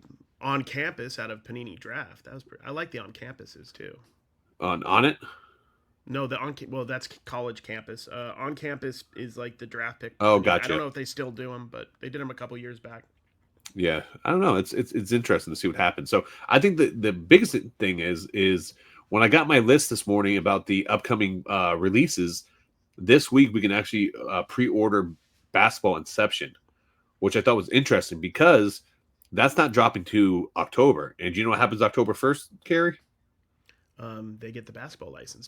Topps gets the officially gets the basketball license. So do you think basketball cards will make a resurgence this year? I mean, because 2 years ago, we had the Victor Wembanyama factor, where everything was super popular because of him.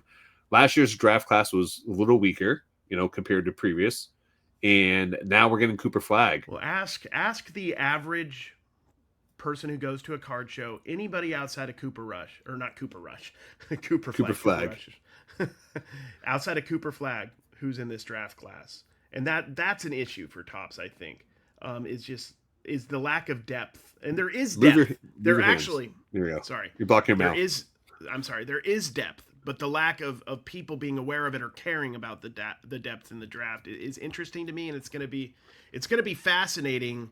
I mean, I think there's got to be a little hype at the start, especially. I mean, there's going to be, I would imagine, but nobody knows. But yeah, I mean, if you don't get Cooper Flag and say you get Trey Johnson, who's a great player, right, for the Wizards, I believe, or you get Con Knipple or whatever, people might not be as excited, but they're both great players. So I wonder what their market's going to be. Cooper Flag's probably going to be hot, but are people going to be paying up for VJ Edgecombe? That's yet to be seen. So I don't know. I think it's going to be interesting, especially hitting the value boxes come this fall. I think there'll be a lot of opportunities for value boxes. Yeah. Like with these players who are good but are not, there's going to be, I would imagine, case openers, right, that are going to be not paying attention to who the 12th pick in the draft was. They're going to put whatever, Kaman Malik or whatever the guy for the Suns. They're going to be putting them in bargain boxes where they shouldn't be, and will probably succeed because of that. Do you guys think that we're going to get a shift where people are just going to stop collecting Panini basketball like the last couple of years, just for the fact that now it's moved over to Topps, and they're just going to stop at that? We're going to find a lot of that in the value box going forward? This is the thing, too, is there's a lot of pressure on Topps. Yeah, I agree. Because there's a lot of people that want Topps Chrome basketball. Absolutely. They want Topps finest basketball, right? 100%. But Topps is going to have to do a good job reintroducing that product into the market licensed, right? And I think that's why I think that's why they've decided to not. Which one are they not making any more of? Football or basketball?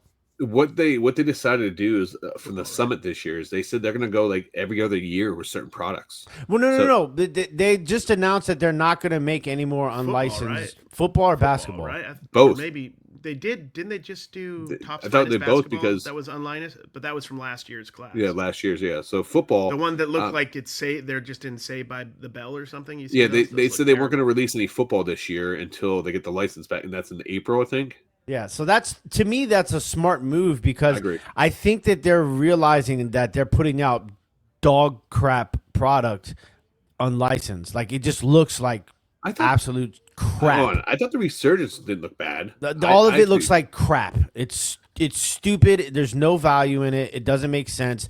They're trying to capitalize on the fact that they have certain players autographed exclusivities, and that's it.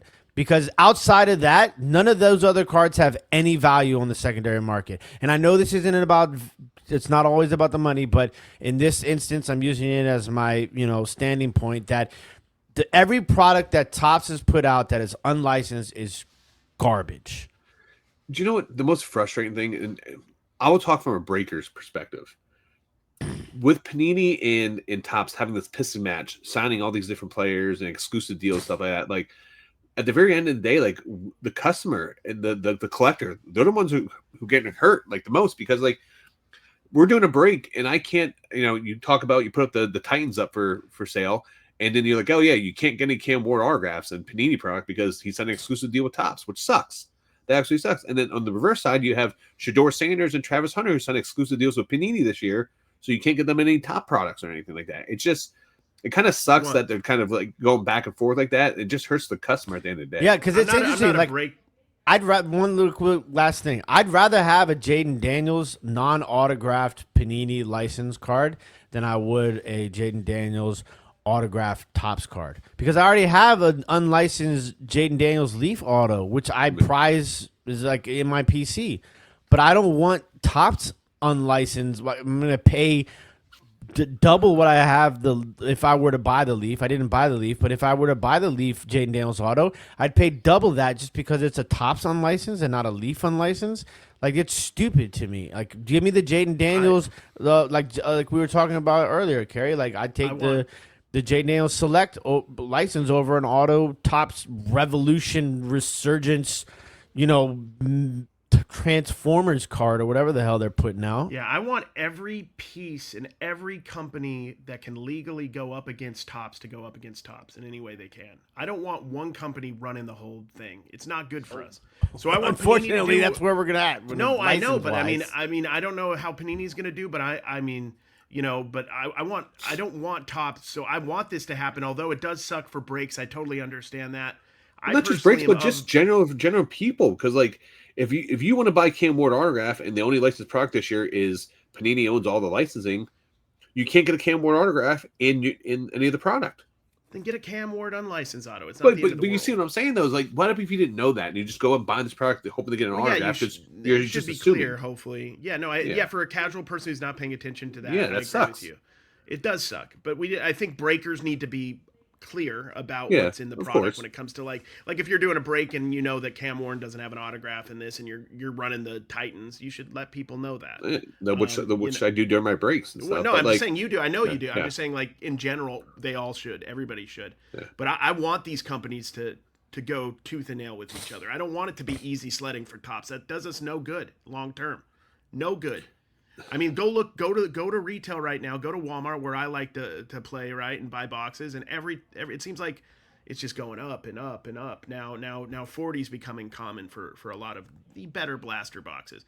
I mean, I could imagine blaster boxes being 50 when it's licensed next year for Topps, Chrome basketball. And then what are the megas going to be? 100? That used to be what a hobby box was 5-10 years ago. I don't know. All right, or a lower end hobby box. So. We're talking about the negatives here with Topps. Is there any positive that you guys can see with Topps having all the licenses under one roof? Like, No. because it kind of opens the door for them to do a lot of other things. Like right now, they're restricted on what they can and Zero. cannot do. Zero. So positive. let's flip the switch script here. Tim, what do you think? What are the all the positives to this? licenses? I don't think Yeah. it's good. Baseball, football, Well, basketball. I think it'll be awesome to a certain extent because I want Bowman football, licensed Bowman 100%. NFL football. Yeah. I just don't want them to have total. I want Here's what I want. Maybe I'm old. I want the 90s. I want Bowman football. I want Donruss football. I want it all licensed. Is what I want. gotcha. I want Leaf to have licensed football. I want everything. I don't want exclusivity in the licensing. Is what I get that. That would be definitely awesome. prefer Topps Chrome football to Panini Prism football. I agree, but I want. You know what I mean? I just want more. Well, I want more options. And I get what you're saying, because if it wasn't for Upper Deck being, I want Upper Deck competing football again. well, competing with Topps, competing with all the other companies, we would never have the innovations that we had. The foil packs, the tamper-proof packs, the holograms, the Who wouldn't go memorabilia crazy cards, right now for a Argus cards. licensed? Who wouldn't go crazy for a throwback '96 die-cut licensed SPX set right now? Box with Cam Ward in a licensed SPX. Oh, like, it would be hologram awesome with an Yeah, auto or a Michael Jordan like that. That would be sick. That's good for us Yeah. as flippers, as collectors. Topps having all the licenses only benefits Topps. So here's I disagree to a point, because I would say this. I think it's the best thing that could happen to the hobby. And let me tell you why. Hold on 1 second. Because Fanatics fighting own you on stops, right? Right. Yeah. So Fanatics own stops. If you bought anything in the sports world, a jersey, merchandise, pretty much it came from Fanatics at one point. Well, I want somebody else making the jerseys too if we want to get Well, down no, I to get it. that. But what I'm saying is they have a huge mailing list. They have a huge database. They reach people that aren't card collectors. So I would say the good thing of having Topps, having all these licensing for the expansion of the hobby, they probably would have the biggest reach than any other company that we've had before, based on what they have done right now by combining Topps and Fanatics all under one roof. And I think that is going to be the best chance for this hobby to expand on a they're the company to do it, to potentially expand this to non-sports collectors. I do not care if the Yes. hobby's 10x'd. Yes, you do, because that's going I to don't. benefit you.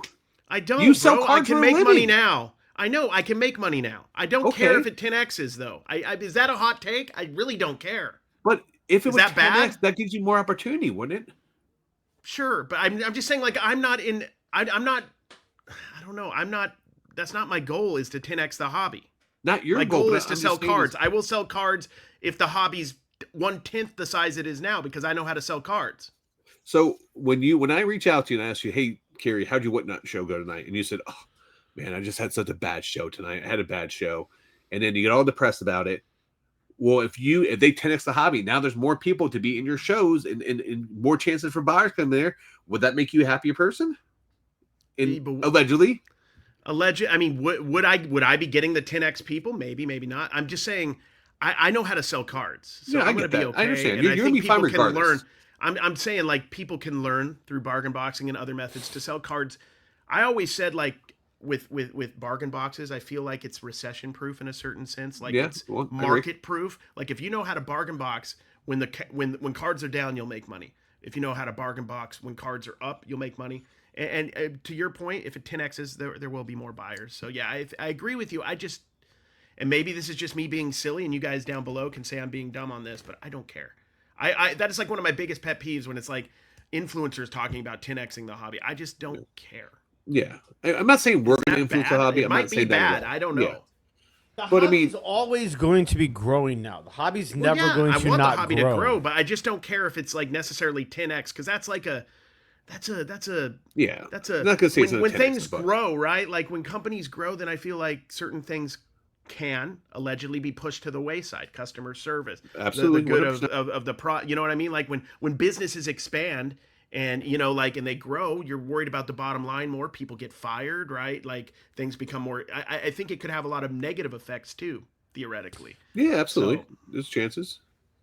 Tim, Yeah, I well- know you're just go ahead. I wanna hear might your have a take on stupid this, Tim. take on that, honestly. But that's just how I a feel legit in my thought, gut. no, but that's a legit thought. Like, you were successful when the market was down. You've been successful when the market's up. For you, it doesn't matter to you because you're going to find a way to and make I'm going to money have regardless. and whatnot's just like an auction is an auction. You're going to have Yeah, bad ones. I get and good that. ones. I just use an example because there's But times you're right. where we've all been there. There's We have days I great would have shows. liked to 10x my audience on an auction. I agree. So. There's times, but listen, there's times that we have. I'll take a 5x. I mean, we've had good why shows. not We've just had like bad a shows. We've all been there. Here, let me rephrase it a little. Why not a healthy 2 or 3x and we take our time and grow it slowly? Like do we need a 10x? I think that's it right there. I think that's it. I think that's the middle point right there. The perfect way of saying it. Like, would we love 10x? Sure, but are we willing to sacrifice everything that happens from in between on 2x, 3x, 4x, 5x, 6x to fast track to 10x?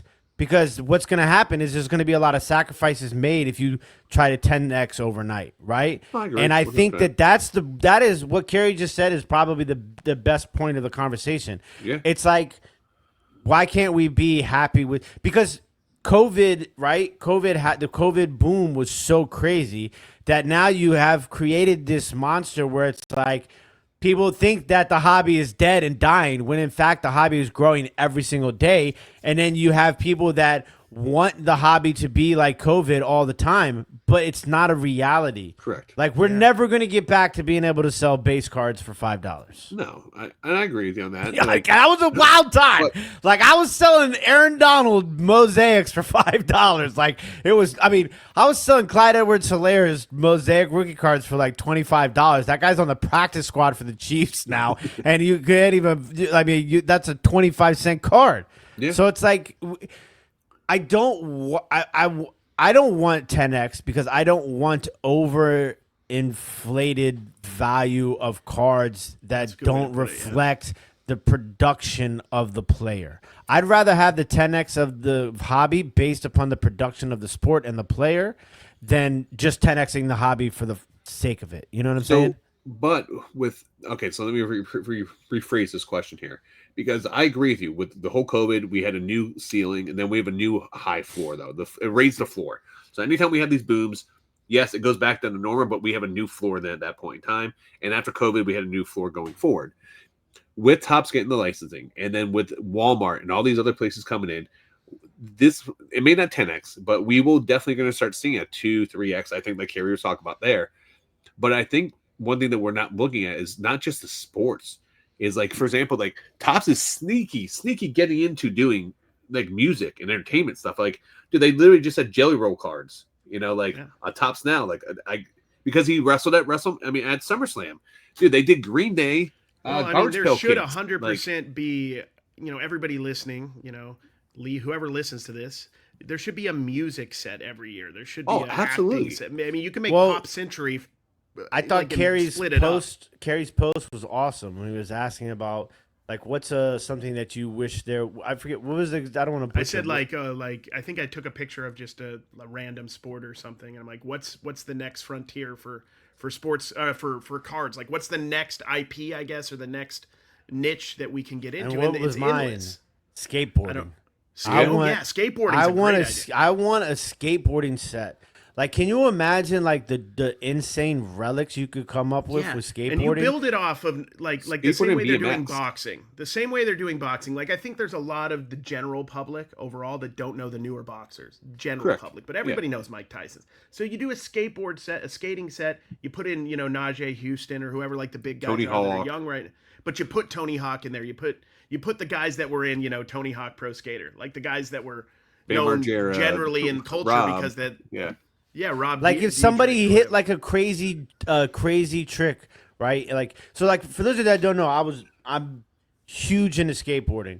Yep. Big shout out, by the way, to my buddy, my guy from I've known since middle school. We lived together in Brooklyn. He just opened up a skateboard shop in DC called Sister. If you guys are in DC and you want to check out a dope skateboard shop, check out Sister Skateboard Shop. You guys can also find them on Instagram. Tell them Tim sent you. Anyways, like I was deep in the skateboarding game for a large portion of my life, and like I still like keep up with it as much as I possibly can. And to have something like that, like it would be so sick if like somebody hit like a crazy trick in like a video, because I don't know if they put out skate videos like they used to. Like, now I guess it's That's like all YouTube. online, right? Yeah, YouTube. yeah. But like, we used to like sit around with a VHS and watch like 411 skateboarding videos, right? Dude, CKY, Can't Kill Yourself. I used to watch those. And Dude, so but like, imagine the set. You could have a Bam Margera autograph in there. There's and a like lot you of had stuff a that would be piece of the broad. skateboard in the card. Oh yeah. Heck yeah, A dude. wheel bearing like in the card, like like Instead stuff of a like ping that. pong Like, ball, you just have a truck Dude, or like he a grinds wheel. he grinds the entire rail and snaps the skateboard in half. Yeah. And then they take pieces off that and put it in. Bruh. That'd be cool. Bro, crazy. we need X Game cards. Like X Game, they can put snowboarding, BMX, skateboarding, tons of stuff in there. That'd be awesome. Let's do monster trucks. Like I want a piece of Gravedigger's tire in a card. That would be super cool. Bigfoot, Yeah, Gravedigger. Yeah, that could be one that could really be geared a little bit towards a younger crowd too, because that's like still stop fairly popular. making SpongeBob cards and start making like good cards. SpongeBob No, I think is huge, SpongeBob's by a the way. brilliant idea, and I will give it Hold on, after Tim kind doesn't of even know giving. who SpongeBob is. By the I way, don't. I've never Really? You watched don't the know? SpongeBob ever in my life. But you're not like aware. I mean, I of his know he's like a existence? sponge and like he Oh my lives God. underwater or something All like please, that, right? In the comments down below, give me a hashtag boo to boo Tim. Boo Tim. No, I didn't in the watch hashtag down SpongeBob. below. We're all Not the knowing same age. SpongeBob. Me and Tim didn't watch SpongeBob, but Rod probably still watches SpongeBob based on his habits of buying He's a stuff. huge I can culture imagine you icon. watching SpongeBob ripping Cactus Jack packs. Just cracking up. I may Krabby or may Patty. not- I may or may not have bought a bunch of SpongeBob Topps Chrome off the website when it dropped. They on the look pre-order. good, honestly. And here's the Yeah. thing: for all the aggressive banter about Topps I've given today, I will say I really like what they're doing with expanding everything, and Leafs doing it too. I mean, I Yeah. was looking at yesterday on their website a $50 table tennis box. You can get like 4 autos in or something. Okay, listen to this. Listen like to this. it. This is That's I cool. had a what do they call it? Not an ephemera. I had a what do you call that thing? Like you see like You have to let us know what you're talking the about. first. future. Uh, you had a Like a flash vision? of like euphoria. What is it? What's the word I'm had looking a- for? they, Aphorism? effervescence. No. What? It's like a So- vision, like like So you God dang, what is? How does none of y'all know the word I'm looking Bro, for? you can't even get the words out of your mouth. It even gives like hint. You You had a went from vision. Now go ephemera ahead. You had a to- premonition. A premonition. No, not a premonition. I know that. Like, what are you trying to say? A vision of something that's about to happen? Something that Like already did no. happen? Like like you woke up one day and you knew what you had to do with your life. What do you call that? Like An aha moment? Like, that's nah, what you're but there's a referring to, word kind for of? it that begins with the letter E. Anyways, so That's not the word. I that think starts with I'm A. going to start playing pickleball. Oh, you're old now. Bro. You've reached 40 when you're saying stuff like that. Like I I've thought seen you about try- it. I'm like, I've seen you try to run playing wiffle ball? Absolutely not. I kind of need to I need to start exercising, right? Okay. And I'm very competitive. You guys know that. Yep. And so I thought I was at the beach and I saw these like 400-pound old people playing pickleball. And I was like, dude, if they can do it, why can't I? So I think I'm going to start playing pickleball. So I will give you a warning. Do you know how many pickleball injuries that have happened to people in their 40s? Well- It's astronomical right Like now. what though? Well, I got insurance coming soon. Oh my God. Hold on. Injuries. You get pickleball knee, it's over. You get pickleball um, knee. You don't want that. Pickleball. Yeah. So there was a study that came out I saw the other day. I'm just trying to search it online here real fast. But that's probably like yacht club people who think that they're, Rafael Nadal. Yeah, it's not exactly. Did they score 6 touchdowns at Polk High School? No. No, right? Listen, they have those. Did they have participation trophies from Those are 1994 participation trophies. That's that don't even undefeated. belong to them? Undefeated. It didn't say it on the trophies. How are we supposed to know right that? here, 7-0, 1992. The one. Timothy Stewart, Wheaton Wolverines. So you were what, 7? I have pictures of me on this team, by the way. Did you stiff arm anybody? Do you have a picture of you stiff arming somebody at 7? So on the field? the annual injuries nearly doubled, rising from 8,800 in 2020 to almost 17,000 in 2022, a 91% increase. Right now, they're averaging close to 20,000 pickleball related injuries per year. So Why It's is tough that? enough. Did they say why that is? Sprained wrists, strains, fractures, forearms, wrists, arms, rotator cuff tears. The big reason is just like you said that people you haven't been exercising like you just said, and people try to jump into it. They don't have the proper stretching. They don't have the proper condition their body, and they just jump right in and go full. Think they can just do like they did 20 years Yeah, ago. we got And enough. that's how Like a lot of Rod's them got get. enough to worry about. He could get breaking elbow or whatever kind of things you can get from breaking cards. You can get a wrist You're an fracture. idiot. You know that you're. Do an they absolute have idiot. chair relics in the Cactus Jack set? Like pieces of the chair now? They have pieces of the mat. They do that a lot, or pieces of the actual uniforms and stuff. Oh, somebody in the comment section asked where your belts are, Rod. I saw where's your that. belts? Yeah. Well, when you wrestle, you win a belt, and then when you lose your belt. So it's But you not don't get something to you keep a belt, No, though? you don't get to keep a belt. They don't make you Not- like another belt, though? Not on the indies, like not on the independent. Where you go to, you remember, I'm wrestling in like abandoned middle school gyms and like veteran VF little ag halls and like VF arenas and stuff like that. Like I'm in wrestling places that have 100 people or 50 people. Dude. Wrestled at flea market. You're like wrestling in Fort Smith, Arkansas, right? Places Yeah, like pretty that. much. Dude, I wrestled a place in Georgia, and it was an abandoned middle school. And I swear to God, I'll be in the back changing, and there'd be asbestos. I think was falling from like the ceiling at the very Oh, yeah. back there. That's my nightmare right there. Yeah, throw that in a needle and shoot it up. Yeah. Well, this just went a totally different direction. Okay, well, on that note, oh, jeez. That's a good way to end it, I'd say. Yeah, why don't we just Cut it end right right there? there. Because I mean, Cut it right on that. We're already trying to end your life Hey, with shoot that up. Cut. asbestos needles. But well, any I was gonna ask Tim for any final words, but I think we heard enough from him for today. I Cary, just sold any a final basketball words? card. What'd you sell? 2022-23. Okay, let me guess. 22-23. Is that Cade Cunningham rookie? No, we should do this. Okay, I'm going to give you the that's- year. Let's see if you can guess the manufacturer. 2022-2023. Panini. Okay. What's the set? Oh, Mosaic. Yep. that's- Now Okay, you keep got to going, guess. keep going. Now you got to guess the player. no, you gotta guess the team, then the player. The team. Okay, well, you didn't say anything Pistons. when I said Cade, so I'm not going to do that. I'm going to do Charlotte Hornets. Nope. Western Conference. I'll give you that. Warriors, Nuggets. Nope. Dallas, Nope. Lakers. Nope. Clippers. Nope. My Utah Jazz. Nope. Just tell us. Second at this. Sacramento. Nope. This is not a fun game for anyone who's listening on Spotify. San Antonio. Nope. Can you give us a hint? It's on the West Coast. Okay. Seattle Sonics. Lower West Coast. Gosh. Lower. Are we? I thought we named them all. Kevin Johnson. I'll give you a hint Phoenix. there. Phoenix Suns. Okay, Phoenix Suns. Yep. All right. Devin Booker. Nope.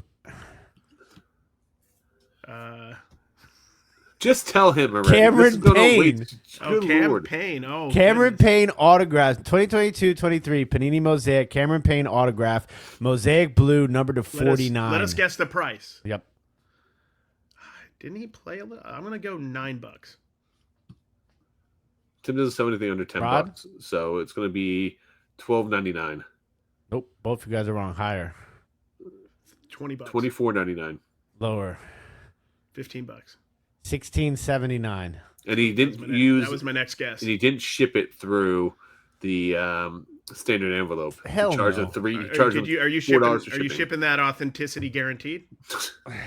That's going in a bubble mailer. By the way, I will be doing some graded shipping videos soon. I'm going to start grading Oh, people. I thought you were about to start a grading company.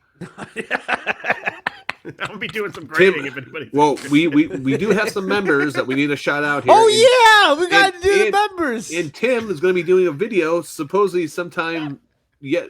I don't know when, on the upcoming some prospect thing. Thus, I've actually storyboarded it. Shout out Commonwealth Picker. Oh, nice. It's going to be on the AFL. Okay. All right. Well, we'll do that. So, which Former members- AFL MVP Jacob Marseille, who I bought a ton of cards from, because of his AFL performance, is now absolutely crushing at the major league level, and I made a lot of money on him. AFL? I thought that was a football arena. No, football. Arizona Fall League. Ah, okay. For prospects. So, all right. I didn't even know. Well, which members will get to see this? We have several members on here. Do you remember all their names, Tim? my guy Tank, who Tank. played with me on some of those teams where I showed the medals. Is he a Wheaton Wolverine? Oh, he didn't He play is- football with me, but he played He's on part of the baseball Bargain Box teams. crew. And then we got some value boxers. Dusty Box Treasures. No, he buys a case. He's one of the elite. Dusty Box is an elite. Yep. Shout out to my guy Todd Carto. Yep. He likes to buy cases as well. We got Jordan Brown. Value box buyer. There we West go. Coast. We got Ginger Card King card him. Yep, Yeah, guys, Ginger- please give Ginger King Card Cards a King Card follow on YouTube. He only needs a couple more followers to hit his 50, so he can start streaming his Ginger King live shows. Card Kingdom. Yep. If you guys want to follow. Yep. Best coasters in the market. Yeah. Yes. Coast up. Who else? Waiting for those no banger coasters, Rod. We're waiting. You need to talk to our merchandise team. All right. We All gotta- right. Come on. We want to be gotta- taken serious. We got to have coasters, Rod. Yeah. All right. Who else are we missing? We're missing California. Oh yeah, Cary. Lodi Sports Cards. Lodi. Yep. What up, dude?